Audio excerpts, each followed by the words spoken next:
Bonjour à tous, on va commencer. Mais que fait donc le Conseil de déontologie? Mais que fait donc le CDJM, le Conseil de déontologie journalistique et de médiation?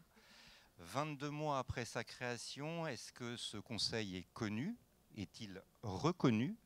A-t-il réussi dans les missions qu'il s'était fixées au bout de 22 mois? C'est le bon moment pour se poser ces questions dans un environnement déontologique toujours assez complexe, bousculé, et on le verra. Mais que fait le Conseil de déontologie? Combien de saisines? Combien d'avis? Sur quel type de médias? Sur quelles questions déontologiques? On va essayer de répondre à ces interrogations avec nos intervenants et évidemment vos questions. Avec Kathleen Grosset. Bonjour Kathleen. Vous êtes présidente du CDJM. Vous avez pris la tête du conseil au printemps dernier. Vous êtes par ailleurs journaliste honoraire. Vous avez été présidente de la Fédération française des agences de presse. Et vous avez aussi dirigé l'agence RAFO, une agence de photojournalisme de renom. Je me permets de le dire. C'est exact. Avec nous, Yann Guégan. Bonjour Yann, vous Bonjour. êtes vice-président du CDJM. Tout Vous à êtes fait. par ailleurs journaliste à Contexte, en charge de l'évolution éditoriale et de l'innovation éditoriale. Vous êtes diplômé de l'école l'ESJ de Lille.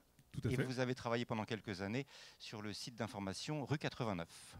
C'est bien ça. Pour vous interroger, pour aider le public à poser ces questions, je me présente moi-même.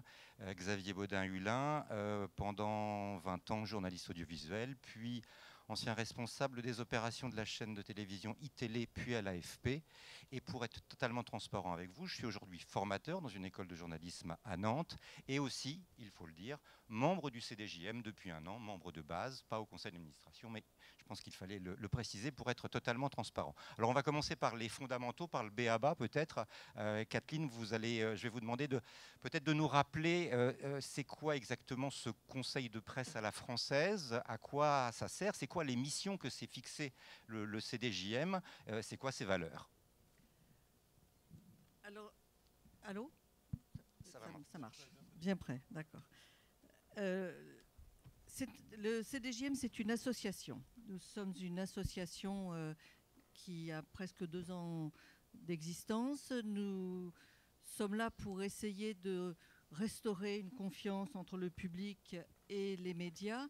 Et nous sommes un organe d'autorégulation professionnelle d'erreurs déontologiques. Donc c'est uniquement sur la déontologie journalistique que nous agissons.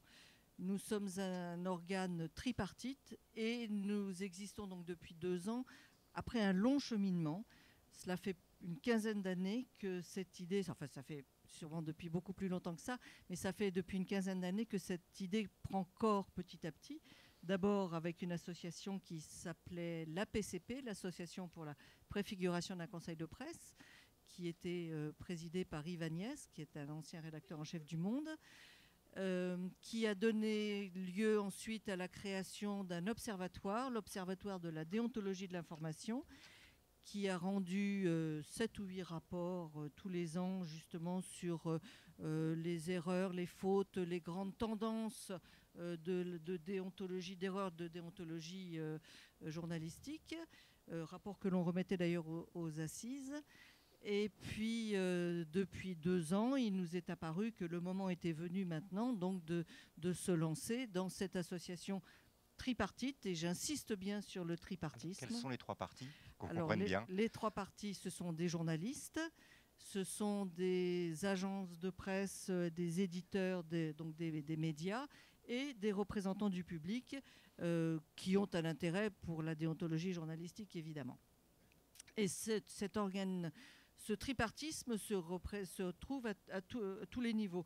Le conseil d'administration est entièrement tripartite, bien entendu. Les membres du bureau sont tripartites. Je suis donc la présidente du conseil de déontologie et je représente les médias et les agences. Yann à mes côtés est vice-président, représente donc les journalistes. Et le 3e vice-président qui représente le public, qui est Patrick Evenot, qui n'a pas pu faire le déplacement cette année. Donc nous sommes vraiment tripartites et c'est très important justement parce que cette confiance que l'on essaye de restaurer avec nos moyens à nous, c'est bien avec le public, qui est le lecteur ou l'auditeur, et c'est le public qui a besoin de pouvoir avoir un interlocuteur, et c'est également très important d'associer le public pour ne pas montrer que les affaires de déontologie, c'est de l'entre-soi. C'est pas de l'entre-soi, ça concerne tout le monde. Alors, tripartite et 3 axes de fonctionnement, les saisines, la médiation et l'aide et nourrir la réflexion globale sur les sujets. Est-ce que vous pouvez nous détailler un peu plus clairement ces trois axes? Les saisines. Vas-y. Donc les saisines, en fait, le CDJM est un nouveau recours qui est offert aux citoyens, à tout lecteur, tout téléspectateur ou tout auditeur qui estime qu'un journaliste n'a pas correctement fait son travail, qui n'a pas respecté les règles déontologiques en vigueur, selon les chartes de la profession qui sont communément admises, on y reviendra peut-être. Et ces personnes-là peuvent saisir le CDJM. Sur le site, c'est assez simple, il y a un formulaire à remplir, ça peut aussi se faire par courrier. Et ça va ensuite déclencher une procédure en interne, que je peux peut-être détailler rapidement. Oui, allons-y. Voilà. Comment ça se passe? Donc, le CDJM va d'abord s'interroger, est-ce qu'on retient ou pas la saisine, selon les différents critères qui figurent dans le règlement intérieur. Donc une partie importante des saisines n'est pas retenue, de l'ordre de 70%. Seuls 30% des saisines vont passer cette étape.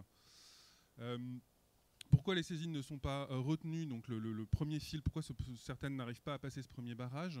Parce qu'il y a une partie des plaintes ou on va dire des griefs qui sont exprimés, formulés par les auteurs des saisines, qui ne concernent pas la déontologie. Donc concrètement, si vous saisissez le CDJM pour dire je ne suis pas content, France Inter a encore invité Marine Le Pen ce matin, ça fait 3 fois depuis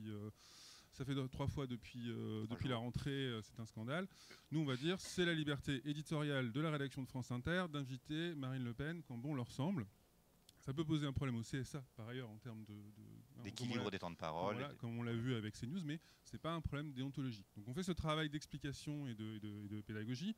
Même chose quand, par exemple, on va nous dire « Ah oui, mais le journaliste a fait un article sur le sujet, mais il ne parle pas du tout de cet autre aspect très important. » Là, on explique ce que c'est un angle, ce que c'est un choix éditorial et pourquoi le journaliste doit parfois ignorer certains pans d'un sujet parce qu'il se concentre sur un autre... Travail de pédagogie donc. Ensuite, il y a des critères un peu plus techniques, on les verra peut-être quand on verra quelques exemples. Des critères un peu techniques, par exemple, il ne faut pas que le contenu journalistique date de plus de 3 mois, c'est la limite pour pouvoir saisir le CDJM. De la même manière, vous ne pouvez pas demander à un avocat de saisir le CDJM. On voulait vraiment faire la différence avec les voies de recours qui existent au niveau judiciaire, les lois de 81 et toutes les dispositions en termes de diffamation, injure publique et compagnie. Donc, ne venez pas avec votre avocat au CDJM, on vous demandera de le laisser à l'entrée et c'est le requérant lui-même qui doit décrire son souci. Voilà, première étape. Donc pas de saisine anonyme. Pas de saisine anonyme non plus. Alors, il est arrivé qu'on anonymise la personne, l'auteur, au moment de la publication de l'avis, mais nous savons qui c'est, nous avons pu vérifier que c'est une personne réelle. Alors ça peut être une personne physique, mais aussi une personne morale. Une association, une société peut aussi saisir le CDJM s'il le souhaite. Je vais juste donner quelques chiffres pour que les choses soient encore plus claires. En 22 mois d'activité, 450 saisines, mais qui ne concernent que 200 actes journalistiques spécifiques, puisqu'évidemment, une éventuelle erreur ou quelqu'un qui veut dire je ne suis pas d'accord là-dessus, il peut y avoir plusieurs personnes qui le disent. Donc c'est 200 actes journalistiques qui ont été soumis au CDJM. Dites-nous si vous avez quelque chose à dire déontologiquement sur ces actes journalistiques. Et 70% de ces actes n'ont pas été retenus. Donc sur 200 actes journalistiques sur lesquels le CDJM a été interrogé, seuls 60 ont donné lieu à, j'allais dire, une instruction et où vous avez dit oui, nous considérons que nous avons éventuellement notre mot à dire sur le fait de savoir si cette saisine est fondée ou non fondée ou partiellement fondée. Voilà, donc ça c'est la deuxième étape du processus. Le bureau va dire bon, cette saisine, on pense qu'effectivement il y a potentiellement un problème d'ordre déontologique avec le travail qui a été réalisé. Et du coup, on va à l'intérieur parmi les conseillers, parmi les membres du conseil d'administration, on va désigner trois personnes, au moins 3 personnes, un membre du collège public, un membre du collège éditeur et un membre du collège journaliste. Donc, toujours ce tripartisme dont on vous parle et qui apparaît vraiment à chaque étape, pour éviter que ça se termine avec des journalistes qui traitent l'affaire entre eux. Donc ces 3 personnes vont enquêter, analyser, passer quelques coups de fil, se documenter, enfin en gros faire tout ce qui leur semble utile pour déterminer si effectivement il y a eu un manquement à la déontologie. Ils peuvent aussi consulter des experts. Moi ça m'est arrivé comme ça d'interroger des universitaires pour nourrir un peu la réflexion. Et cette analyse, une fois qu'elle est terminée, elle va être développée et exposée à l'ensemble du conseil d'administration. Là, tout le monde est là, en visio, parce que même si maintenant on commence à reprendre un peu le physique, mais bon, on a beaucoup travaillé en visio, un peu comme tout le monde ici. Mais bon, ça fait du monde, et on va reprendre cette analyse, reprendre l'acte journalistique concerné. On va couper les cheveux en 4, couper les cheveux en 8, parfois même en 16. Parfois on va dire, ben non, on n'est pas prêt, on va plutôt en parler au conseil d'administration suivant, parce qu'on veut continuer à travailler sur le sujet. Tout ça pour vous dire qu'on prend le temps de la réflexion, de la discussion. C'est quoi le délai d'instruction, j'allais dire, d'une saisine pour être en moyenne? Allez, entre 3 et 6 mois, quoi. Oui. On écrit aux médias déjà, donc il a un délai de réponse. Ah oui, je ne l'ai pas précisé, mais les médias sont bien sûr systématiquement contactés. On prévient le média des griefs. On attend sa réponse, donc c'est un délai de 15 jours. Ensuite, il y a l'analyse qui doit être faite par... alors entre nous, on l'appelle la triplette, puisqu'ils sont 3 un de chaque. Et puis ensuite, c'est présenté au conseil et on a une réunion mensuelle du conseil. Donc, donc ça peut passer un mois de plus. Et encore une fois, on ne réagit pas à chaud non plus. Donc on se donne vraiment le temps de la réflexion, mais effectivement, entre 3 et 6 mois, on a une réponse. En général, c'est 3 mois, 3-4 mois. On est plus rapide que les Belges. Le conseil le CDJ, le conseil de déontologie journalistique belge, il y a 11 ans maintenant. Et eux ont un peu de retard, mais alors, dans leur défense, il faut dire qu'ils ont une procédure plus longue, avec plus d'allers-retours entre la rédaction concernée et le requérant.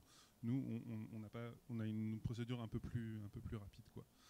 Donc voilà, cette réunion se passe et on va décider finalement du sort qu'on réserve à cette saisine. Donc sachant qu'il y a 3 possibilités, on peut soit décider que la saisine est fondée, ça veut dire que la personne a raison, nous a saisi et effectivement il y a un problème d'ordre déontologique. On va bien sûr citer le passage de la charte concernée, hein, on fait ça dans les règles. On peut dire que la saisine est non fondée, ça veut dire que le journaliste a bien fait son travail, toute chose mesurée et toute chose réfléchie. On considère qu'il a bien fait son travail. Et puis quand il y a plusieurs motifs, plusieurs griefs qui sont formulés, par exemple, je ne sais pas moi, non-respect de l'exactitude et la véracité des faits, mais aussi non-correction. Enfin bon, je vous épargne tous les motifs de saisine possibles, vous les trouverez sur le site. Et parfois, la personne fait plusieurs griefs, et sur un grief, elle a raison, et sur un grief, elle a tort. Enfin, nous, on considère ça. Et dans ces cas-là, on va parler de saisine partiellement fondée, puisque c'est fondé pour l'un et non fondé pour l'autre. Donc cet avis ensuite, et je terminerai, il est publié et diffusé dans notre newsletter auquel je vous invite à vous inscrire pour ne rien rater de l'actualité du CDJM. C'est directement possible. cdjm.org. Laissez-nous votre adresse email. Et c'est aussi diffusé sur les réseaux sociaux, notamment sur Twitter. Et puis ça commence maintenant à être repris par les confrères, notamment la presse spécialisée média, qui va dire, ah bah tiens, on a les avis du mois du CDJM, voilà ce que ça raconte. Alors les avis sont très détaillés. Ils sont construits en 4 parties. La première partie, il y a la description de la saisine. La deuxième partie de la rédaction de l'avis, c'est quels points des chartes cela concerne. Règles déontologiques concernées. Quelles règles cela concerne. La troisième partie, c'est la réponse du média quand il y en a une. Et la quatrième partie, c'est donc l'analyse. Et puis enfin, l'analyse du CDJM. Et enfin, c'est la conclusion et l'avis qui est rendu. Mais c'est donc un avis qui est vraiment bien détaillé et qui précise bien à chaque fois les points qui sont soulevés par le requérant. Alors c'est intéressant justement, avant de rentrer sur des cas concrets qu'on va évoquer. Donc le CDJM a rendu depuis sa création 40 avis. Je voudrais revenir sur 2 choses qui sont: 1, pourquoi 70% des actes journalistiques ne sont vous considérez qu'ils ne sont pas, ce n'est pas au CDJM de se prononcer. C'est intéressant de voir sur quel type de questions les gens peuvent vous interroger et vous leur répondez « Excusez-nous, mais là, nous n'avons rien à dire parce que ce n'est pas de la déontologie. » Et puis, on fera, avant de rentrer dans des cas particuliers, au final, sur ces 40 avis, c'était quoi les points déontologiques issus de la charte qui étaient les plus présents? Yann ou Kathleen, en fonction, c'est ces deux éléments-là. Je vous Oui, laisse alors les sur expliciter. oui, bien sûr, sur les saisines non retenues, j'en ai parlé un petit peu déjà. Il y a le fait que le CDJM met un point d'honneur à respecter la liberté éditoriale de chaque média, qu'il soit de gauche, qu'il soit de droite, qu'il soit populaire, qu'il soit élitiste. Voilà, on considère que les journalistes passent leur temps à faire des choix. Et ça relève de la liberté d'expression, de décider de parler de ceci plutôt que de cela. On rappelle quand même souvent à nos requérants que dans un pays comme la France, on a la chance d'avoir une pluralité de sources, même si on a plus ou moins confiance dans ces sources, on est plus ou moins satisfait de la qualité des productions éditoriales des médias français et francophones. Mais malgré tout, on peut aussi décider de ne pas lire un tel ou de ne pas consulter tel ou tel site si on n'est pas d'accord ou si on se sent pas en phase avec les choix qui sont faits. Donc il y a ce qui relève de la ligne éditoriale du média, ce qui relève du choix rédactionnel du journaliste. J'en parlais, le journaliste suit un angle et parfois va laisser tomber tel ou tel aspect du sujet. Donc on considère que ce n'est pas la peine de rendre un avis là-dessus. Il y a des choses assez simples. On va en revanche faire ce travail de pédagogie auprès du requérant et lui réexpliquer à chaque fois pourquoi on ne le fait pas. Donc en termes de statistiques, à la louche, on a dans 40% des cas, on va dire, on ne retient pas votre saisine pour des questions de ligne éditoriale. Dans 25% des cas, pour des raisons de choix rédactionnel du journaliste. Et dans le dernier du top 3, c'est quand ça ne concerne pas un acte journalistique. Donc ça peut arriver par exemple avec un journal qui va diffuser une tribune et d'un expert ou d'une personnalité de la société civile, enfin en tout cas quelqu'un qui n'est pas journaliste. Et nous on va nous saisir en disant c'est un scandale, regardez, ils ont donné la parole à monsieur Truc ou monsieur Bidule. Ça, on va insister, enfin là aussi expliquer que là, en France il y a la liberté d'expression, donc un journal peut décider de donner la parole à X ou à Y. Si ça contrevient à la loi, c'est un autre problème. Vous pouvez toujours suivre, voilà, s'il y a de la diffamation là-dedans ou s'il y a une atteinte à la vie privée, par exemple, vous pouvez. Mais il ne s'agit pas d'un travail journalistique puisque c'est une tribune, un espace accordé à quelqu'un qui n'est pas journaliste.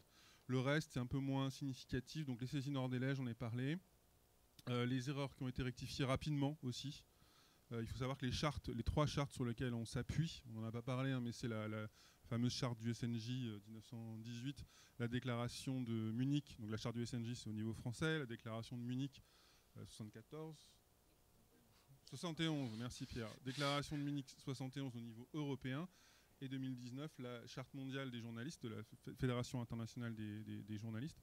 Ces 3 textes-là disent bien qu'on ne s'attend pas que les journalistes ne fassent jamais d'erreur. C'est pas ça la déontologie. La déontologie, c'est les journalistes peuvent, parce qu'ils travaillent dans l'urgence, parce que la réalité change parfois et en tout cas est compliquée à saisir, les journalistes peuvent commettre des erreurs. En revanche, on attend d'eux qu'ils rectifient correctement les erreurs, un point sur lequel on pourra d'ailleurs revenir parce qu'on y a aussi travaillé. Donc si l'erreur a été rectifiée rapidement, bah oui, il arrive que le CDJM se dise à la personne, bon bah là, effectivement, il y a eu un problème à un moment donné, mais il a été... On a aussi des demandes qui sont refusées parce qu'elles concernaient le droit de réponse et parce qu'elles étaient aussi déposées par un avocat. Et dans ces cas-là, c'est aussi... Voilà et sur les motifs de vos avis, c'est-à-dire sur les 40, j'allais dire, sujets, saisines sur lesquels, actes journalistiques sur lesquels vous avez rendu des avis, c'est assez intéressant de s'apercevoir qu'en fait, il y a 2 motifs déontologiques principaux qui représentent les 3/4 de ces avis, et c'est intéressant de le signaler. Donc le premier, c'est l'exactitude et la véracité des faits. Donc ça, c'est une erreur commise dans le contenu journalistique et qui n'a pas été rectifiée, parce que je vous disais tout à l'heure que si c'est rectifié et dans les formes et dans les bons délais, c'est pas un problème déontologique, c'est des choses qui arrivent dans le métier de journaliste.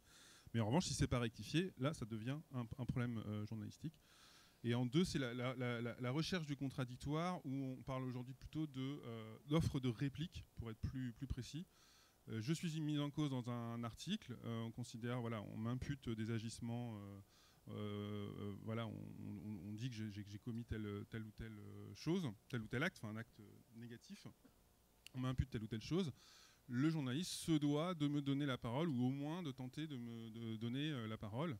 Si je ne veux pas répondre, dans ce cas-là, c'est la petite formule qu'on voit souvent, hein, me contacter, monsieur machin n'a pas souhaité répondre, ok, ça c'est son droit de ne pas répondre. Mais en revanche, il faut qu'il y ait cette offre de réplique. Il faut que le journaliste soit venu vers moi pour me dire, monsieur Guégan, je prépare un article sur vous et je vous impute tel ou tel fait. Quelle est votre réponse? Et si ce n'est pas fait, s'il n'y a pas eu cette offre de réplique, c'est un problème déontologique et le CDJM, dans ce cas-là, peut donner un avis.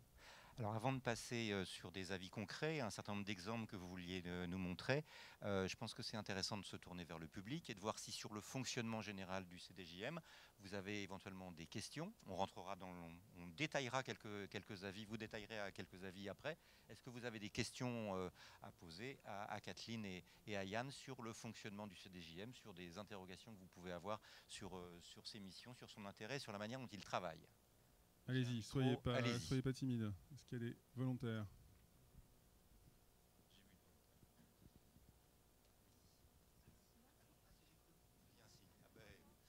C'est comme les ventes aux enchères, dès qu'on commence à se gratter le nez.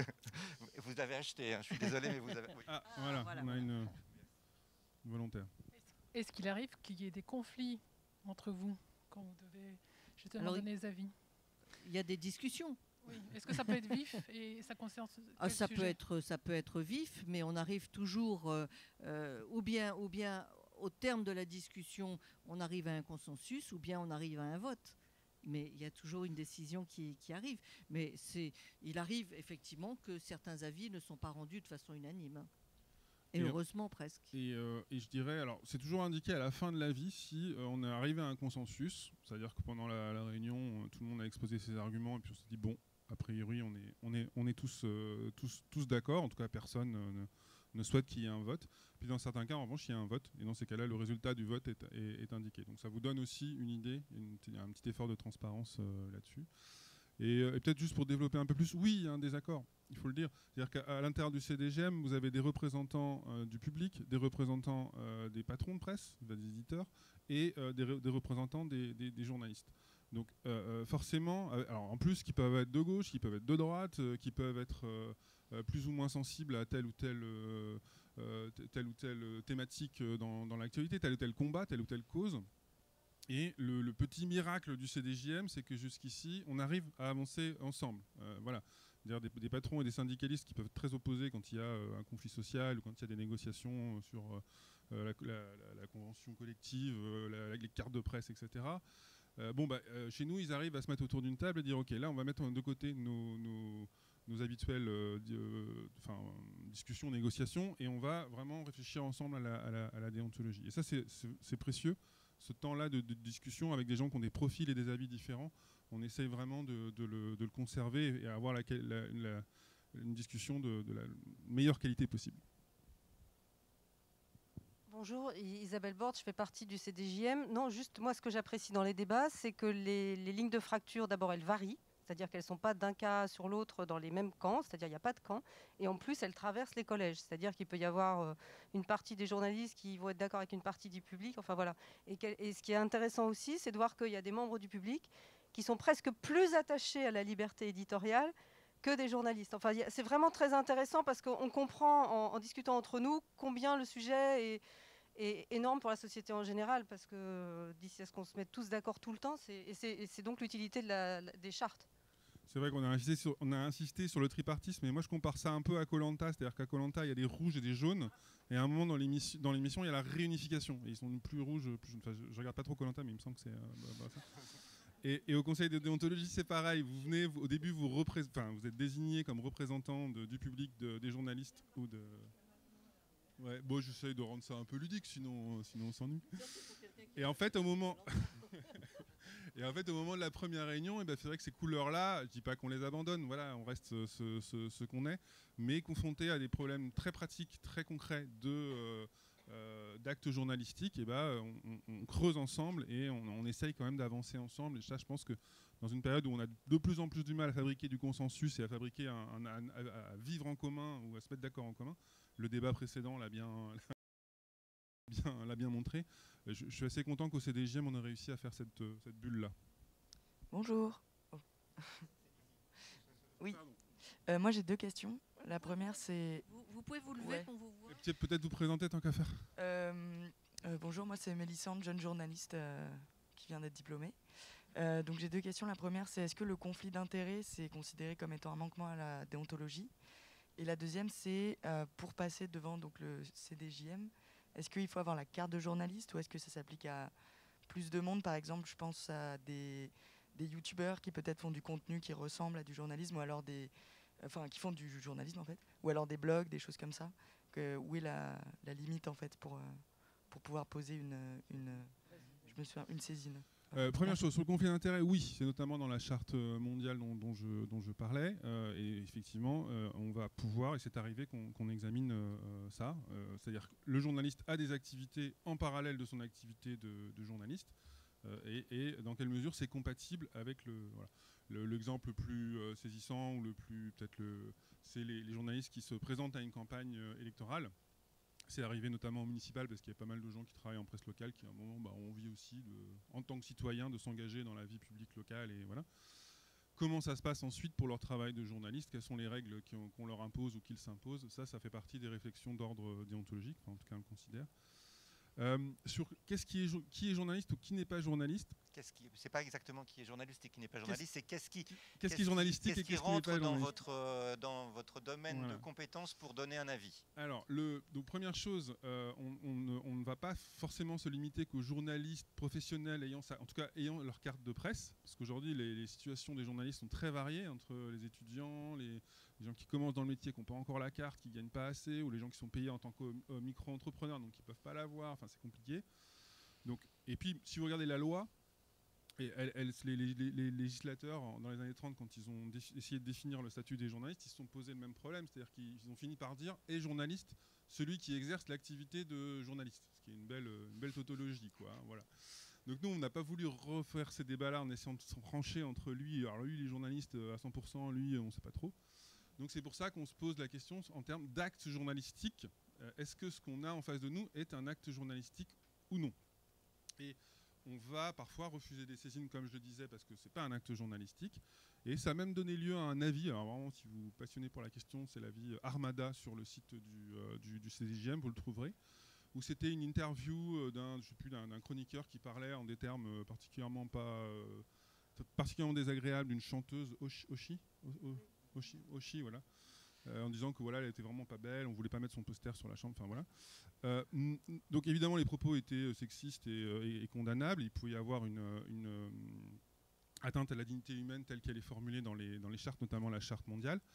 En revanche, la personne qui faisait l'interview était un animateur de web radio à l'activité visiblement assez partielle. Il a dit, je crois que c'était la première fois qu'il donnait une interview. La radio elle-même, la web radio elle-même, on s'est plongé pour essayer de voir dans quelle mesure c'était un vrai média avec une déclaration ou un côté un peu officiel, des mentions légales, un directeur de la publication. Bon, visiblement, on s'est posé aussi la question de la régularité de publication, parce que c'est juste... voilà. Au final, on a dit, bon, pour nous, c'est pas un acte journalistique. C'est trop amateur, c'est trop irrégulier, c'est trop... voilà.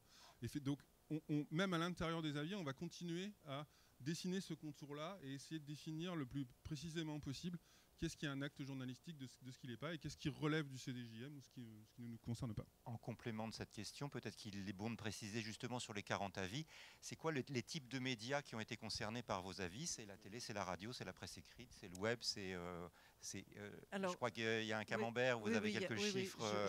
Je voulais aussi préciser que sur ces 40 avis, il y en a 16 qui ont été déclarés fondés, 15 qui ont été déclarés non fondés. Donc non fondés, le journaliste a fait correctement son travail. Le média plutôt, on va dire. Et 9 partiellement fondés. Donc c'est tout de même très équilibré. Et encore une fois, ce n'est pas parce qu'on a retenu une saisine qu'il y a une faute, qu'il y a une erreur. Alors maintenant, je vais reprendre mon bon camembert. On avait prévu de diffuser tout ça sur l'écran, mais bon, on n'a pas pu brancher les choses. Oui, C'est le même. non, c'est pas Non, le même. Non, c'est pas. Non, c'est celui-là sur les avis. Voilà. C'est celui-là sur les avis. Voilà. Non. Ben non, c'est celui que je viens de dire. Ah, pardon. C'était quoi votre question? Rappelez-moi. C'est quel type de média? Quel type de médias? Voilà, on les a. Répartition C'est des bon. saisines par média.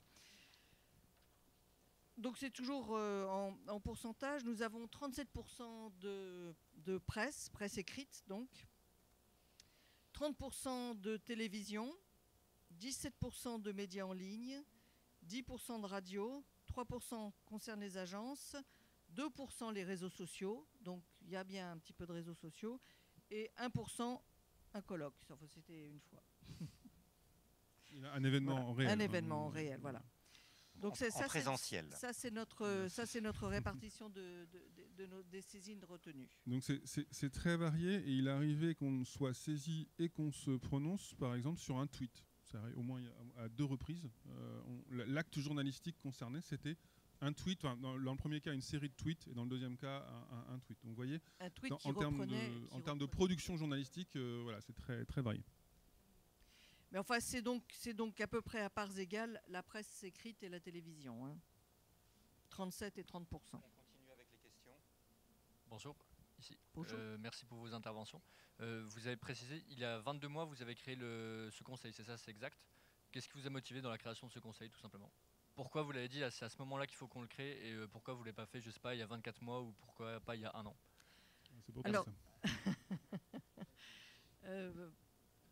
D'abord, il a fallu rassembler un certain nombre de journalistes et de membres du public et de professionnels autour de cette idée. C'est pour ça que je vous ai expliqué tout à l'heure la PCP, l'Association de préfiguration d'un conseil de presse, puis l'ODI. Et après avoir remis 7 ou 8 rapports, il nous a semblé qu'on avait fait à peu près le tour des questions et qu'il était temps de nous lancer à cet organe d'autorégulation. Je crois qu'il est important d'avoir un organe d'autorégulation et qu'il vaut mieux que ce soit la profession qui s'en empare plutôt qu'une décision gouvernementale et que ce soit réglementé par des textes. Il vaut mieux que cela reste non pas entre nous, puisque le public en fait partie, mais que ce soit tout de même la profession qui est maître d'ouvrage de cet organe. Et ça s'est fait il y a près de 2 ans. Il y a eu plusieurs rapports qui ont été demandés, qui ont été remis. Un des premiers rapports, c'était le rapport Sirinelli, qui parlait effectivement de l'éventualité d'un conseil de presse en disant que c'était à la profession à s'en saisir. Donc ça nous a un peu conforté dans l'idée, mais c'était donc à la profession de s'en saisir. Et puis il y a 2 ans ou 3 ans, il y a un nouveau rapport qui a été demandé à Emmanuel Hogue. À nouveau, il a repris évidemment pas évidemment, mais il a relu le rapport Sirinelli et il a également repris cette décision que c'était à la profession de s'en saisir. Donc on s'est dit, allez, c'est le moment. Mais ce n'est pas le gouvernement qui nous a dit de créer un conseil de presse. Il faut dire... Il n'y a pas, pardon? Il y a peu d'éléments déclencheurs dans l'actualité, c'est vraiment un travail de fond. C'est un travail de fond, oui.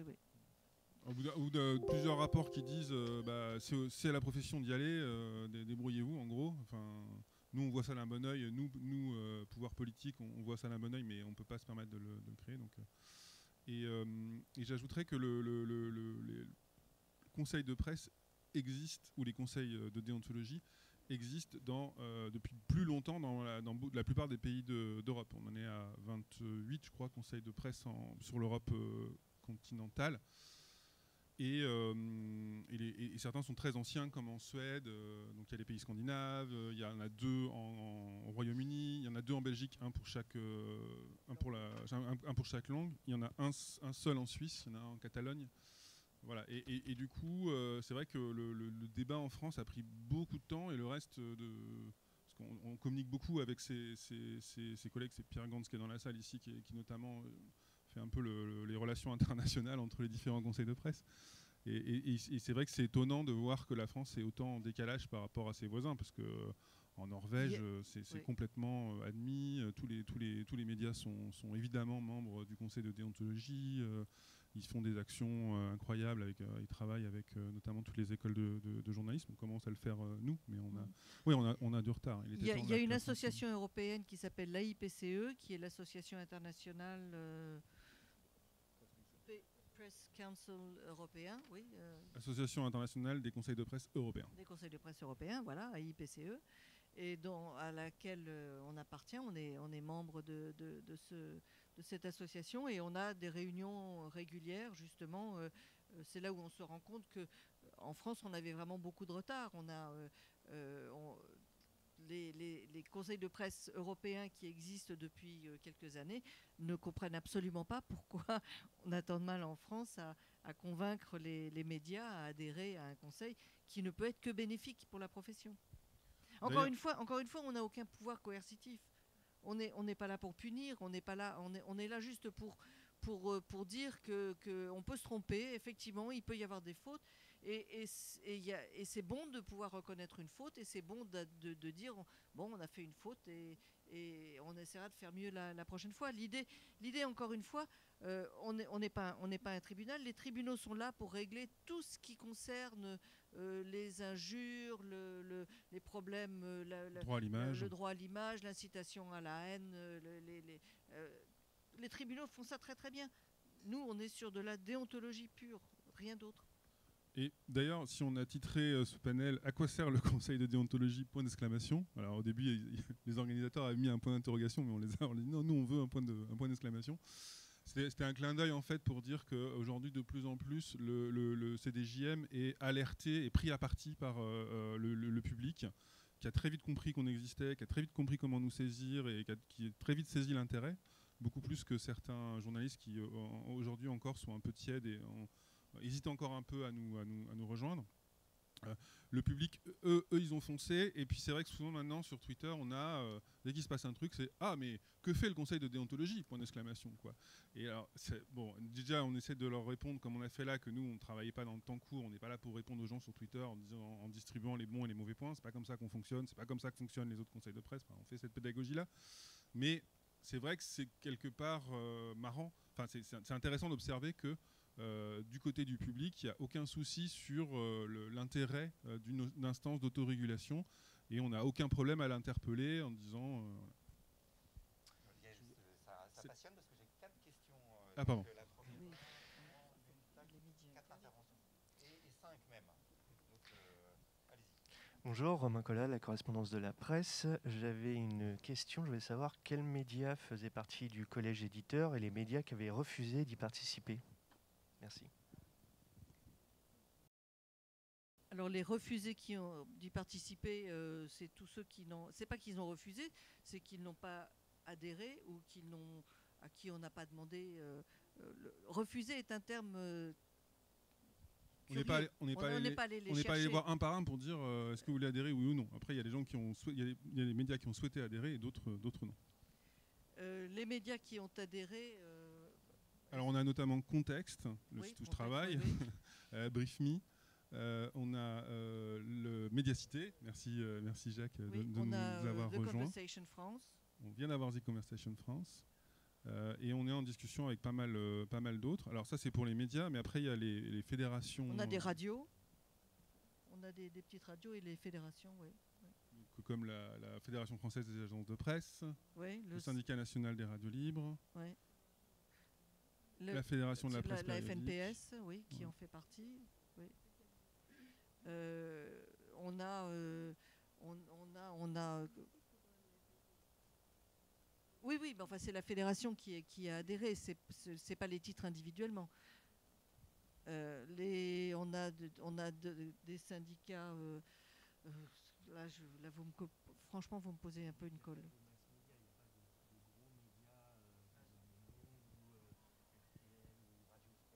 Pas encore, mais on ne désespère pas. Pas encore. Et alors, là, on est depuis la rentrée, c'est une bonne question à poser. On va pas se mentir, on a encore besoin d'avoir davantage d'éditeurs qui nous rejoignent et ça va asseoir. C'est ça qui va permettre d'asseoir la légitimité du CDJM. On ne va pas se cacher derrière notre petit doigt. Mais là, depuis la rentrée et depuis le déconfinement généralisé, on multiplie les rendez-vous avec les éditeurs. On va pas pas donner les noms pour le moment, on va voir comment ils décident. Mais on sent que le climat se réchauffe, comme c'est le thème des assises, ça tombe bien. Le climat se réchauffe et surtout ce socle-là, cette activité qu'on a eue depuis 22 mois avec les avis, avec la recommandation qu'on a publiée aussi sur les rectificatifs, avec tout un système de gestion des saisines qui est rodé, qui nous prend beaucoup de temps, mais qui commence maintenant à être assez clair. Voilà. Tout ça fait que les éditeurs nous écoutent d'une autre oreille aujourd'hui. Donc on ne vaincra pas tout le monde tout de suite, mais la dynamique, elle est bonne et on espère avoir davantage de gens qui nous rejoignent. Une autre question ? Oui, remarque et question. Et pour compléter la réponse, je suis du CDJM aussi, je suis du SNJ, mais du CDJM. Nous sommes cofondateurs. Pour répondre complètement à la question, cette campagne vis-à-vis des éditeurs et des publics était prévue en 2020. Il ne vous échappera pas qu'en 2020, la France et d'autres pays, pratiquement tous les pays du monde, ont été sous Covid, ce qui a un peu compliqué les choses. Et nous avons mis nos urgences plutôt à répondre aux saisines qu'à contacter Pierre, Paul ou Jacques, etc. Parce qu'il semblait que notre but premier était de répondre aux personnes qui nous avaient saisis. C'est un premier point. Le deuxième point, c'est de dire pourquoi maturation en 2019. Kaltine a expliqué l'ODI, etc. Quant au SNJ, on l'avait voté dans notre congrès il y a plus de 10 ans à l'unanimité. Il fallait que ça mature et pour ce faire convaincre autour de nous, notamment la profession. Bon, la profession en grande partie est convaincue puisque même si un certain nombre de SDJ ont dit non au départ, elles réfléchissent. Mais nous avons des associations comme Informer n'est pas un délit, des associations spécialisées comme des associations pour la nature, l'association pour divers points, etc., etc. Donc la profession est gagnée. Et troisième point, enfin, ce qui est passionnant au CDJM, c'est l'étendue des saisines. C'est-à-dire vous avez aussi bien une saisine sur TF1 ou France 2, je dis ça au hasard, que sur le petit Agenais de je sais pas quoi. Je veux dire, c'est l'immense éventail des médias qu'on a à voir. Enfin, je rappelle que les saisines sont parfaitement gracieuses, bien évidemment, pour tout le monde, et que notre but principal à tous, c'est renouveler la confiance entre les journalistes et leur public, qui ne soient pas obligés forcément de passer par la justice ou passer par je ne sais quelle difficulté pour avoir gain de cause. Et pour les saisines et pour les réponses que nous avons pour le moment, eh bien, on pense que ça avance. Excusez-moi, j'étais un peu longue, mais... Non, c'était important de préciser. Ouais. Bonjour, je travaille pour un mouvement d'éducation populaire, donc la partie, peut-être que vous avez déjà répondu, hein, mais c'est un peu flou pour moi, la représentation des publics. Voilà. Autant les deux autres collages, je vois bien. Qu'est-ce que vous mettez derrière la représentation des publics? Mais il faut que je précise pourquoi je pose cette question-là. Parce que dans toutes nos formations, on a décidé ça après un congrès, il faut qu'il y ait l'éducation média à l'information. On forme des enseignants, des éducateurs, des animateurs, etc. Et puis il y a une question qui est récurrente, c'est la question de la régulation, en général, sur Internet, et pas uniquement sur l'information. Donc c'est difficile. Donc je merci pour ces échanges, parce que je vois qu'il faut qu'on travaille cette question, qu'on intègre la question de la déontologie dans nos contenus de formation.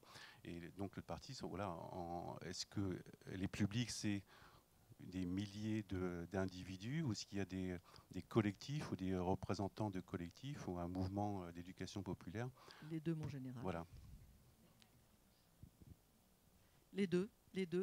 Il y a des membres du public, mais il faut expliquer que lorsque il y a une demande d'adhésion, il faut qu'elle soit motivée. Et ensuite, la demande d'adhésion est validée en conseil d'administration. On fait une petite enquête sur qui demande à adhérer, que ça soit un membre du public, que ce soit un membre du collège éditeur ou que ce soit un membre du collège journaliste. Encore une fois, les trois collèges sont traités de la même façon. On fait une enquête pour savoir qui il est, qu'est-ce qu'il fait. Donc un membre des journalistes, on les connaît un peu plus parce que c'est majoritairement des journalistes puisqu'il y a quand même deux collèges qui représentent la profession. Et donc le collège public, on les connaît moins. On fait une petite enquête sur la personne. Et si c'est un collectif, ça peut être un collectif d'éducation aux médias, ça peut être un collectif d'éducation populaire, de juristes spécialisés dans tel point. Encore une fois, c'est ouvert à tous. La formule qu'on a retenue... Oui, on a déjà des collectifs. Oui. La formule qu'on a retenue dans les statuts, c'est des associations et autres entités reconnues pour leur implication dans la promotion de la société démocratique, de l'éducation populaire, de l'éducation à l'information, de la connaissance de médias et de la représentation et de l'expression des publics. Et s'y ajoutent aussi les écoles de journalisme et les clubs de la presse. Pourquoi les écoles de journalisme? Parce qu'ils ne sont pas encore journalistes, donc ils ne sont pas encore dans le collège journaliste, même si on a pu hésiter sur ce... Voilà. Et les clubs de la presse peuvent être souvent, on mélange dans les clubs de la presse des journalistes et des communicants. Donc on a considéré que c'était mieux qu'ils soient représentés par le collège public. Et c'est vrai, je confirme ce que vient de dire Dominique, aucun organe politique ne peut faire partie du CDJM. C'est aussi dans les statuts. Oui, je voulais rappeler, en même temps je suis un peu jugée partie, s'il y a beaucoup de journalistes qui sont engagés là-dedans, c'était pas pour donner des bons ou mauvais points aux collègues, c'était parce qu'ils pouvaient observer dans leur rédaction que les conditions de travail pouvaient impliquer des manques de vérification, des précipitations et des tas de choses qui arrivent à des fautes déontologiques en fait, sans vouloir le faire. Donc ça c'est le premier point, et en général on était tous très alertés par la perte de confiance dans les médias, et c'était donc un moyen d'offrir une réponse au public sur nos éventuels manquements. Voilà, il n'y avait pas du tout d'autoflagellation là-dedans. Juste, je voulais rappeler pourquoi il y a beaucoup de grands médias, entre guillemets, qui ne sont pas chez nous. C'est parce que eux, ils ont des sociétés de journalistes. Et si vous regardez les adhérents, je dis ça au doigt mouillé, mais je pense que dans les adhérents journalistes du CDJM, bon, alors il y a les 3 syndicats qui représentent plein de journalistes, mais il y a beaucoup de pigistes, de collectifs de pigistes, profession pigiste et adhérents, ou de gens qui, comme moi, sont dans des journaux qui n'ont pas de société de rédacteurs, où on débat de la déontologie et où il y a des alertes à la rédaction au chef quand il y a des problèmes de déontologie ou de comité éthique. Voilà. Bonjour, déjà la question a été partiellement répondue puisque justement elle concernait les écoles de journalisme, puisque j'ai pas bien compris, quand j'ai regardé les membres, j'ai vu que 2 directeurs d'école qui sont journalistes de métier étaient dans le collège public, et du coup je voulais un peu plus de précision sur pourquoi est-ce que, pour donner leur nom, Laurent Bigot et Pierre Savary font partie du collège public et non pas du collège journaliste, parce qu'ils sont journalistes. Ils sont journalistes, mais ils représentent des gens qui peuvent être non journalistes. Et il y a des cas où des directeurs d'école de journalisme ne sont pas journalistes. Donc c'est devant ce statut. Alors ça aurait pu être aussi, on aurait pu les mettre dans le collège journaliste. Voilà, il se trouve que dans l'organisation, c'est tombé comme ça, et le raisonnement était de se dire, oui, mais si quelqu'un qui n'est pas journaliste se retrouve directeur d'une école de journalisme, et du coup, il ne pourra pas représenter les journalistes à l'intérieur du collège journaliste. Donc il vaut mieux le mettre, pour tout ce qui est mixte, on va plutôt les mettre dans le collège public. Quoi. C'est effectivement... ça a été en accord avec eux. Donc c'est l'école supérieure de journalistes de Lille et l'école de Tours, ici. Voilà. Alors, vu que le temps passe, je ne sais pas si on aura le temps d'étudier quelques avis précis, parce que j'avais deux petites questions complémentaires à vous poser. Dans les actions voulues du CDJM, il y a et la médiation. C'est quoi exactement la médiation? Et le troisième élément, c'était nourrir la réflexion. C'est quoi le travail que vous avez fait depuis 22 mois pour nourrir la réflexion sur la déontologie? Alors, je vais parler rapidement de la médiation, et la réflexion, la nourriture, je le laisse à Yann. La médiation, parce que c'est important justement d'essayer de faire un lien, de renouer le lien entre le public, le lecteur et le média. Et donc, on a cette possibilité. Alors, ce n'est pas une médiation au sens juridique précise avec un médiateur officiel, etc., mais ce serait plutôt une mise en relation entre le média et le public. On l'a fait plusieurs fois, mais souvent, enfin, en règle générale, ça ne débouche, ça va pas beaucoup plus loin. C'est une piste à creuser encore. C'est pas encore un muscle à travailler du côté des rédactions. S'habituer à avoir des demandes des lecteurs et des demandes des lecteurs qui passent par le CDJM, parce que parfois ça passe par le CDJM. Et donc le CDJM qui nourrit la réflexion sur la déontologie, ça passe par quoi, par exemple? On a notamment publié notre première recommandation. Donc là, il s'agit d'être dans une démarche peut-être plus constructive et moins, en tout cas, moins inspecteur des travaux finis. Donc dans cette recommandation, on s'est intéressé aux rectificatifs et à la présentation des rectificatifs. Et c'est marrant parce qu'en venant ici, je lisais un article d'Arrêt sur Image qui revient sur un papier du Monde, une nécro qui a été corrigée.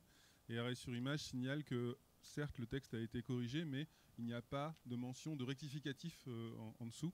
Et ça m'a fait sourire parce que ça fait partie justement des recommandations, des conseils qu'on donne dans ce document, qui est à chaque fois que vous rectifiez un article, en tout cas de manière pour corriger une erreur substantielle, il faut indiquer que ça a été rectifié pour être le plus transparent possible pour le lecteur, quoi. Donc cette recommandation c'est le fruit d'un échange avec une grosse douzaine de professionnels et de chefs de rédac, avec un panel là aussi assez large en termes de médias et d'origine, à qui on a demandé voilà, comment vous faites, quels sont les problèmes qui se posent à vous, est-ce que vous avez des règles internes, des documents on va dire, clairs sur quoi faire quand il y a une erreur.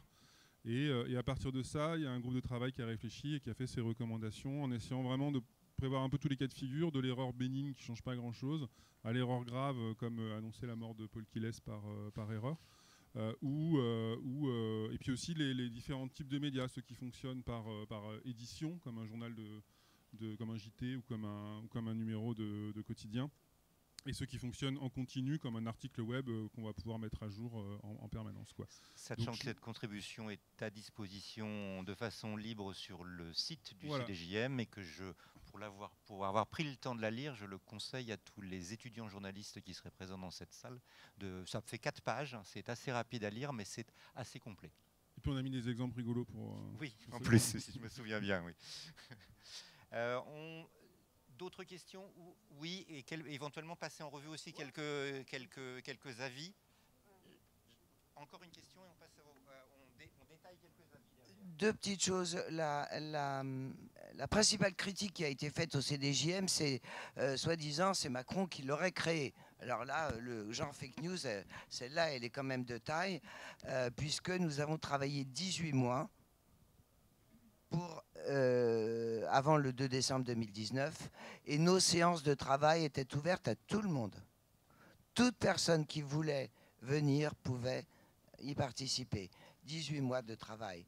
Et les avis que nous avons rendus depuis le début de l'existence montrent que notre indépendance. Et deuxièmement, il y a une reconnaissance non seulement des confrères et des tiers partis, mais aussi de la justice, puisque dans la saisine, nous avions rendu un avis dans l'affaire de Madame Obono. Nous avons été traînés en justice par Valeurs Actuelles, avec le syndicat de la presse magazine d'ailleurs à ses côtés, et la justice a reconnu que d'un côté il y avait les affaires de justice et de l'autre côté les affaires de déontologie, et que le CDJM était fondé dans son travail, ce qui est quand même quelque chose d'important pour nous. On va essayer de laisser on va peut-être laisser la parole à d'autres dans la salle. Très rapidement, est-ce qu'il vous est arrivé de vous rendre compte que des manquements professionnels étaient liés à des conditions de travail indignes, on va dire, du respect de la déontologie? Et dans ces cas-là, qu'est-ce que vous faites? Si par exemple c'est la rédaction en chef qui impose des conditions de travail qui rend impossible le respect de la déontologie? Alors nous, on parle de la déontologie et non pas des conditions sociales. C'est-à-dire que nous, on va toujours travailler à partir de l'acte journalistique qui a été produit, en fait. Et après, le média, on va lui dire, nous, on considère, par exemple, que le travail n'a pas été fait selon les règles. Pourquoi ça n'a pas été fait selon les règles? C'est un problème que le média doit régler en son sein. Nous, on ne peut pas dire... voilà, on vous conseille de faire des conférences de rédaction tous les jours au lieu d'une fois par semaine, par exemple, pour éviter ce genre de problème. Ou on vous conseille de faire une relecture supplémentaire par un journaliste professionnel plutôt que de publier directement. Ces leçons-là, c'est aux médias de les tirer. Et c'est aussi d'ailleurs une condition pour que les patrons, les éditeurs viennent aussi au conseil déonto et qu'on puisse ensemble parler déontologie, c'est qu'on les laisse gérer leur affaire comme ils l'entendent. Mais vous avez raison, très souvent, quand il y a, et Isabelle l'a noté tout à l'heure, quand il y a un problème déontologique, c'est souvent toute la machine qui est quelque part a mal fonctionné. Et ça peut être pour des raisons de conditions de travail, et on a coupé des postes, on a modifié des process, et ça a des conséquences sur la production. En fait. Juste pour compléter, c'est que quand il y a un avis, et d'ailleurs c'est le média que l'on interpelle, c'est pas le journaliste lui-même. C'est le média qui prend la responsabilité du travail de son salarié ou de son pigiste. Alors, on passe quelques avis en revue. Vous en avez sélectionné quelques-uns. On en a peut-être trop, mais je vous laisse y aller. France 3 Pays de Loire. Donc ça, c'est une première saisine. Il s'agissait d'un reportage dans d'un France 3 local, une antenne locale de France 3, excusez-moi, et qui montrait les actions d'une association de défense des droits des animaux qui s'appelle Red Pill. Et ça montrait une intrusion de nuit dans un élevage, en fait. Et donc on avait des militants qui étaient filmés avant l'intrusion quand ils se préparaient, qui étaient accompagnés par un journaliste, mais on voyait aussi des images qui étaient prises à l'intérieur de l'élevage. Et là, ce qu'on reprochait aux journalistes, c'était une intrusion dans une propriété privée. Or, ce qui s'est passé en fait, on a contacté France 3 et ils nous ont expliqué, ces images n'ont pas été tournées par l'équipe, mais par les militants eux-mêmes, et ensuite France 3 les a récupérées, quoi. Donc nous, on considère que la déontologie journalistique n'interdit pas de diffuser des images comme ça, même si elles ont été tournées par des tiers, et si cela se justifie au nom du contenu informatif de ces images. Donc là, on a un avis d'une saisine non fondée. On considère que le média a fait correctement son travail. On avait une toute petite réserve, c'est qu'au moment de la diffusion du reportage, les images en question qui n'étaient pas tournées par France 3 n'étaient pas sourcées comme tournées. Donc ils ont reconnu, France 3 a reconnu avoir fait une erreur, parce que les quelques secondes concernées n'étaient pas indiquées. C'était précisé lors du débat suite à la diffusion de l'émission, mais c'était pas dans le sujet. Bon, mais enfin, c'est vrai que François l'a reconnu, donc. Voilà. Et puis d'ailleurs, il y avait un bon accompagnement derrière. La journaliste expliquait comment s'était passé l'infiltration des militants, etc. Enfin, donc, saisine non fondée. Là, je le vois non fondé au Binge Audio. Binge Audio. Binge Audio, pardon. Je continue. Ouais, je suis chaud. Plus récent, donc Binge Audio, c'est intéressant parce que c'est un podcast. C'est la première fois, je crois, qu'on a été saisi sur un podcast qui s'appelle Au vieux pays de mes pères, donc produit par le studio Binge Audio et par un podcasteur, voilà, qui parle de ce. Attendez, je vais essayer de prendre l'histoire dans le bon sens. Oui, ça revient sur un militant breton qui a été accusé de collaboration. Qui s'appelait Mathieu Cabioc. Et en fait, la saisine a été faite par le descendant, donc un monsieur Cabioc aussi, de ce militant breton. Et qui nous explique, qui s'adresse au CDJM en disant c'est terrible d'avoir republié quelque chose sur cette histoire. Ça fait souffrir beaucoup de monde. Dans ma famille, ce cas d'accusation de collaboration a été quelque chose de très douloureux pour tout le monde. Voilà, donc il liste une série de griefs. On sent que c'est une affaire qui le remue beaucoup, etc. Donc nous, on dit, bon, bah, on va regarder, enfin plutôt on va écouter, puisqu'il s'agissait d'un podcast. On a écouté l'ensemble, on a demandé à Binge Audio qui n'a pas souhaité répondre. Ça fait partie des médias qui ne répondent pas forcément au CDJM. Juste en règle générale, les médias, quand vous les saisissez, répondent ou ne répondent pas? De plus en plus souvent. Ça devient rare maintenant qu'on n'ait pas au moins un élément de réponse. Donc là, même avec cette absence de réponse, le CDJM, encore une fois, on se réunit tous ensemble et on en discute. On considère que le journaliste a interrogé une large partie de la famille pour faire son podcast. Non, donc il a donné un peu la parole à tout le monde il a eu un peu tous les sons de cloche. Et puis il a mené des recherches au-delà, parce qu'il a aussi interrogé des universitaires et consulté des archives. Donc là encore, on est vert, on considère que la saisine est non fondée. Le journaliste en question a bien fait son travail. On va peut-être prendre des fondés éventuellement pour du coup être concret sur des éventuelles erreurs ou manquements déontologiques que là vous avez dit oui, à notre avis, il y a bien eu manquement déontologique. Voilà, donc ça c'est un cas un peu plus grave. Donc c'était un reportage de France 24 qui a été diffusé en janvier 2020 et qui portait sur l'action de l'armée française au Sahel. Et à l'intérieur de ce reportage, un éleveur du village de Leleoy qui s'appelle Sadou Yeya, est interviewé et il explique la manière dont les groupes djihadistes s'emparent du bétail et raconte les menaces en fait, subies par les habitants. Quelque temps après la diffusion de ce reportage, M. Yeya a été assassiné par les terroristes opérant dans la zone. Et la requérante nous dit, dans le reportage de France 24, le visage n'est pas flouté, une mention sur l'écran indique son prénom et son nom, alors que d'autres personnes interrogées pour le reportage sont bien floutées, quoi. France 24 avait pris position, avait expliqué ce qui s'était passé. France 24 n'a pas répondu directement au CDJM. Le CDJM, en examinant l'ensemble du reportage et les pratiques en la matière, en matière de floutage et de protection des sources, le CDJM a estimé que le témoin n'avait pas été suffisamment protégé étant donné les risques encourus dans cette zone de conflit. Et donc là, on est dans une saisine fondée. Comment dire ? Non, je crois que c'est tout pour ça. D'autres saisines fondées, on voit là. Ah oui, pardon, juste, oui. Le CDJM dit quand même que rien ne permet d'établir que c'est la diffusion du reportage sur France 24 qui a mené à la mort de cet éleveur. Hein. Ça, là-dessus, il n'y a pas eu d'enquête qui permette de déterminer. En revanche, ne pas l'avoir anonymisé, ne pas l'avoir flouté, constitue une faute déontologique en ne protégeant pas suffisamment la source. Alors, on était dans la télé, on va passer sur OMyMag.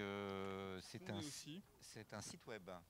Voilà, donc ça c'est peut-être le titre le plus... vous voyez qu'on peut passer d'un sujet très grave à un sujet beaucoup plus léger. Donc là c'était un site surtout présent sur les réseaux sociaux, notamment via une page Facebook, et qui avait publié un article dont le titre était « Carnage à la bière dans un camp scout, les photos provoquent la polémique ». Et l'idée c'est des photos qui avaient circulé sur les réseaux sociaux, où on voyait plein de bières vides dans la tente des responsables d'un camp scout. Et donc il y avait l'idée un peu rigolote, voilà, que les scouts aient tendance à biberonner pas mal. Bon, voilà. Ça se passe en Belgique, je crois.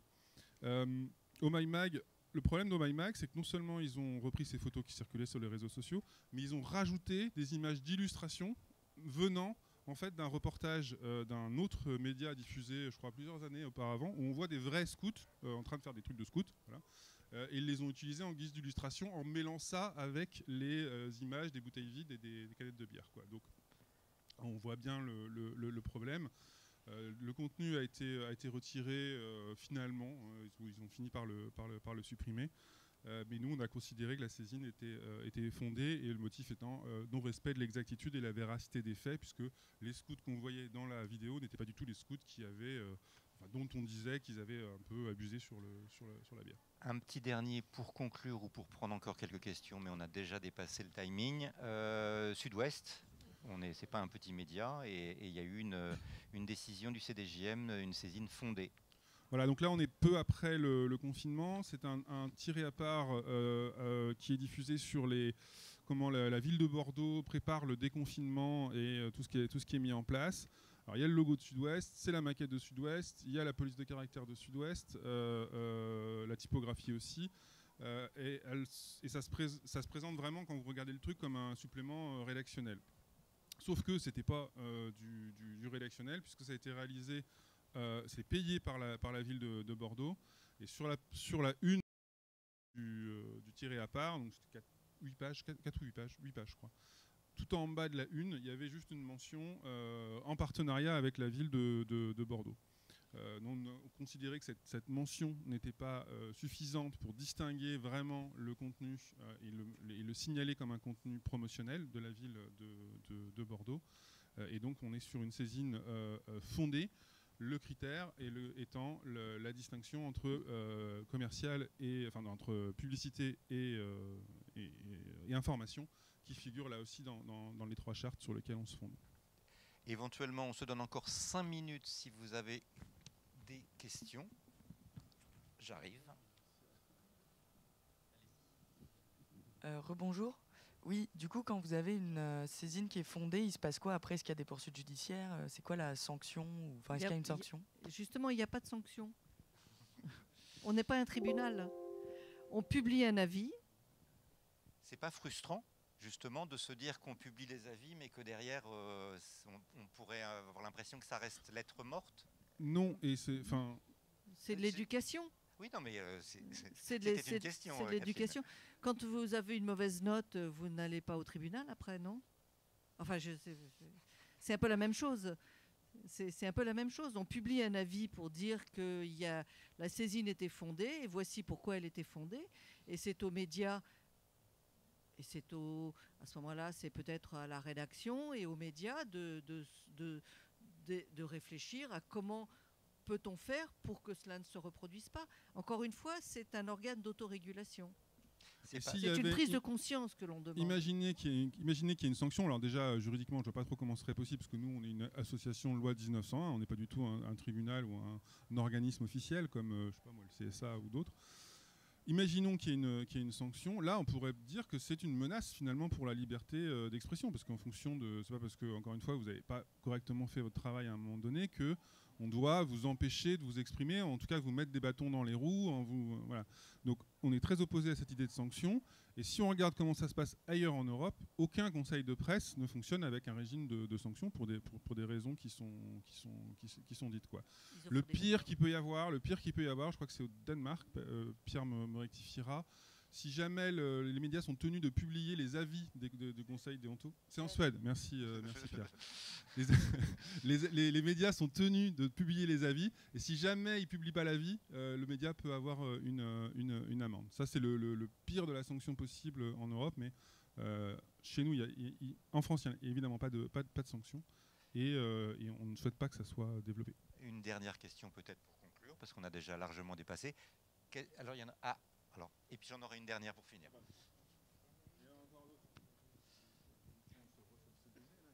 Bonjour, je voudrais justement revenir sur le dernier exemple. Par exemple, Sud-Ouest, c'est un média qui a son médiateur. Et je voudrais bien savoir comment se fait votre travail quand un média mobilise déjà un médiateur. Est-ce qu'il y a un principe d'hiérarchie ou autre chose ? Non, les deux peuvent coexister. Il peut y avoir une procédure interne, mais l'avantage du CDJM, c'est qu'on a une réflexion qui est collective et qui sort de la rédac.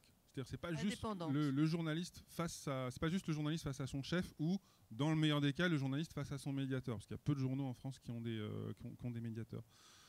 Donc nous, on pense qu'on a intérêt à ce que le débat déborde des rédactions et qu'on l'ait collectivement, enfin, en se mettant autour d'une table avec les différents représentants du monde médiatique, et y compris en incluant des représentants du public, quoi. Donc c'est pas du tout incompatible. Il peut y avoir d'un côté le médiateur qui se prononce et puis le CDJM de l'autre. Bonjour, moi je m'appelle Léa, je suis étudiante en journalisme. Je voulais savoir si vous aviez déjà été saisie sur les questions de confusion entre militantisme et journalisme, et si oui, quelle est la position du CDJM ? Alors, de mémoire, il y a un avis mais tant qu'il n'est pas publié, on se donne un devoir de réserve, donc il faudra attendre lundi ou mardi pour avoir l'avis. Donc oui, c'est une question qui revient, en tout cas, ça je peux en parler. Sachant qu'il y a notre manière, on va dire, de prendre cet objet-là, le journalisme militant, le journaliste engagé, c'est de voir si est-ce que l'engagement prévaut ou non sur la qualité de l'information qui est diffusée ou l'honnêteté de la diffusion qui est... Voilà. Ça va être ça notre boussole un peu sur ces cas-là. Évidemment, on peut être un journaliste engagé, on peut travailler, je sais pas moi, reporter par exemple, pour donner un exemple, ou travailler à Charlie Hebdo, ou travailler... pour des médias qui sont connotés positivement ou négativement selon dans quel camp on se place. Mais si le regard déontologique qu'on va avoir, nous, c'est vraiment de se poser la question, de se dire, est-ce que, en mettant de côté cet engagement, est-ce que l'information, elle est traitée correctement ou non ? L'engagement ne doit pas faire oublier la déontologie. Alors ça aussi, c'est dans les chartes. Hein. Ça, c'est le journaliste ne doit pas mettre de côté, par exemple, une information qui irait contre ses idées. Donc il y a un droit à l'information du public qui doit être respecté. Là encore, ça s'appuie sur les chartes. Allez. Tant qu'il y en a, on ne s'arrête pas. Désolé, peut-être qu'on vous a déjà posé la question l'année dernière, mais est-ce qu'on vous a posé la question sur le matraquage médiatique concernant le Covid ?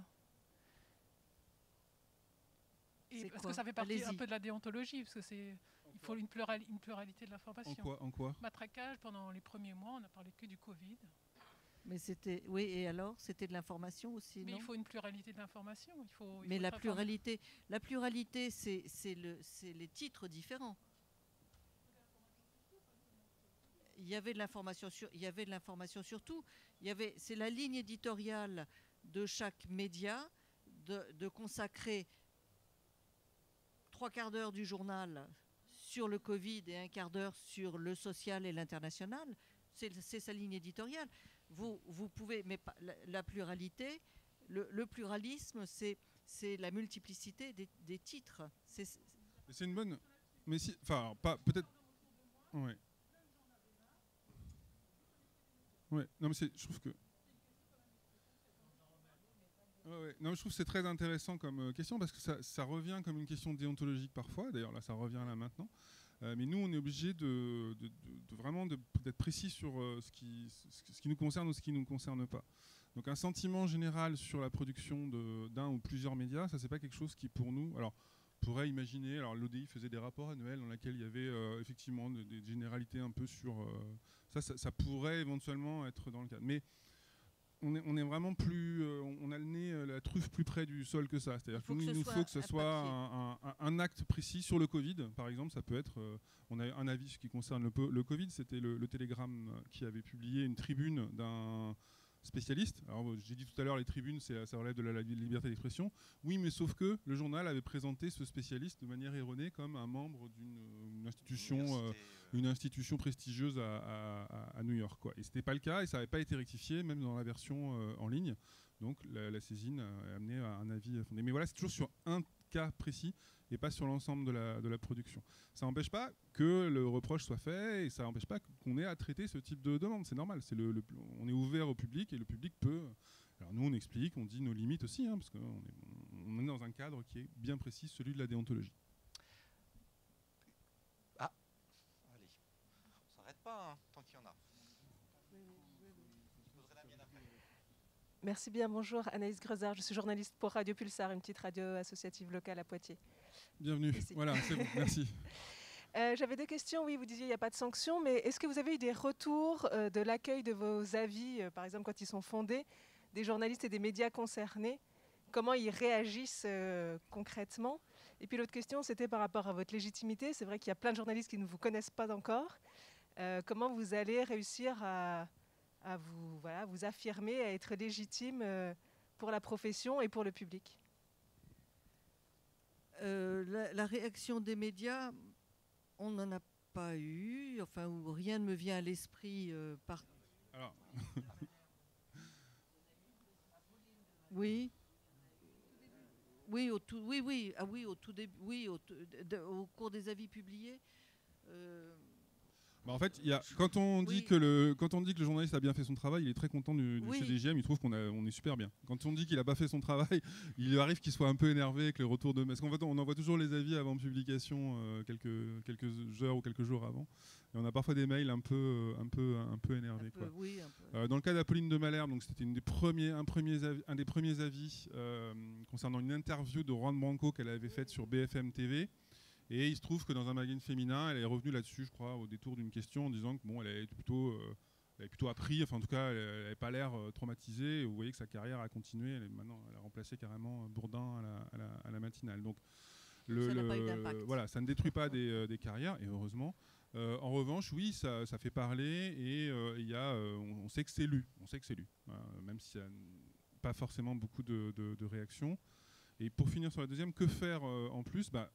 Faire ce qu'on fait là, c'est-à-dire aller au contact des gens, des collègues et puis du public, dire voilà, on existe, regardez, on fait des choses qui peuvent vous intéresser, et on essaye de faire progresser la réflexion sur la déontologie en général.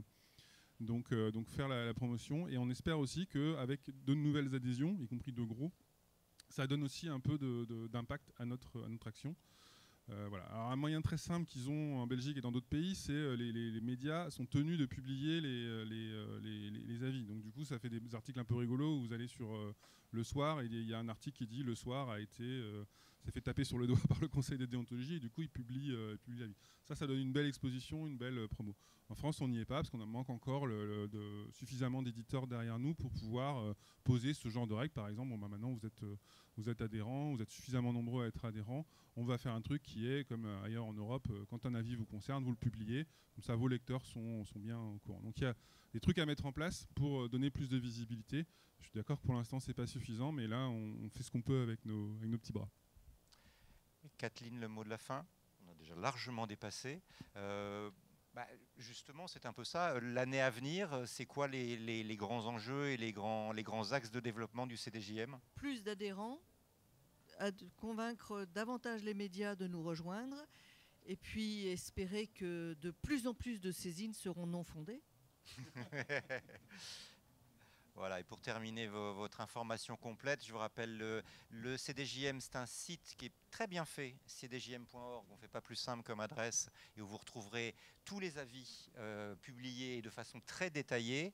Et puis, vous y trouverez aussi la capacité de faire vous-même des saisines, si vous le voulez, et vous y trouverez aussi la capacité de devenir adhérent, si vous le souhaitez. Donc, n'hésitez pas, voilà. Et j'espère qu'on a répondu à un certain nombre de questions et de vos interrogations, et je vous souhaite un bon appétit. Merci.